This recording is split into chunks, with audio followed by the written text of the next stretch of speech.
Hi అండి, నమస్కారం. Welcome to YouTube software series channel. ఈరోజు ఏంటంటే మెయిన్గా మనీ ఎక్కువ ఇంపార్టెంటా, లైఫ్లో మనుషులు ఎక్కువ ఇంపార్టెంటా అనే దాని గురించి చూద్దామండి. నేను ఒక లైక్ మా పేరెంట్స్ అయితే మిడిల్ క్లాస్లోనే ఇచ్చారు. ఆఫ్టర్ పెళ్ళైన తర్వాత సమ్ అన్సర్టనిటీ వల్ల బిలో ద బెల్ట్ వెళ్ళిపోవాల్సొచ్చింది కొన్ని సిట్యుయేషన్స్‌లో. తర్వాత అక్కడి నుంచి ఎలా ఓవర్‌కమ్ చేసుకొని ఇప్పుడు అబౌవ్ ద మిడిల్ క్లాస్ లైఫ్‌లో ఉన్నాము. ఆహ్, మేము మిడిల్ క్లాసే. బట్ మా పిల్లలైతే లగ్జరియస్ లైఫ్ అనే చెప్తాము. వాళ్ళు బర్త్ విత్ గోల్డెన్ స్పూన్ అనే చెప్తాం. మేము మిడిల్ క్లాసే. మా పిల్లలైతే ఓకే.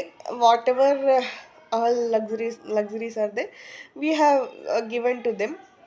లైక్ ఓన్ హౌస్ కావచ్చు, స్కూలింగ్ కావచ్చు, డ్రెస్సింగ్ సెన్స్ కావచ్చు. మా మేము తీసుకున్న దానికంటే మా పిల్లలకి బెటర్‌గానే ఇస్తున్నాం. మేము ఫేస్ చేసిన సిట్యుయేషన్స్ మా పిల్లలకు రాకూడదు అనే ఒక దాంతో ఉన్నాము. ఇంకోటేంటంటే లైఫ్‌లో ఎప్పుడూ సిట్యుయేషన్స్ ఒకేలా ఉండవు.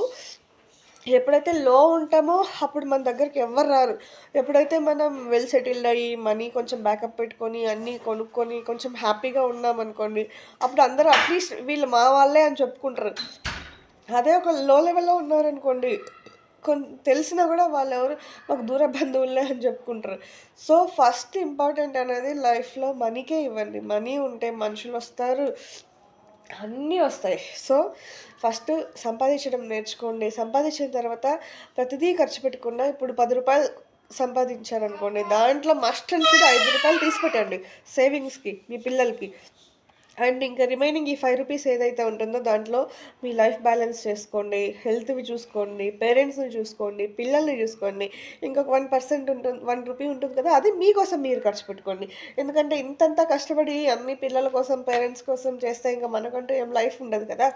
సో, ప్రతి దాంట్లో కూడా మనకంటూ కొంచెం స్టెబిలిటీ, మనకంటూ కొంచెం టైం కేటాయించుకొని, మనం ఏంటి అన్న దాని గురించి కూడా ఒకసారి ఆలోచించి ముందుకెళ్ళాలి. ఎందుకంటే ఎండ్ ఆఫ్ ద డే వెనక్కి తిరిగి చూసుకుంటే అంటే ఇలా వెనక్కి తిరిగి కాదు. మన లైఫ్‌లో from childhood in the sense మనకి తెలిసి తెలియని వయసు నుంచి మనం వచ్చుంటాం గదా! అప్పటినుంచి వాట్ వి ఆర్, మనం ఏం ఫేస్ చేసాం. మనం చిన్నప్పుడు ఏదో ఒక దాని కోసం రిగ్రెట్‌గా ఫీల్ అయి ఉంటాం కదా!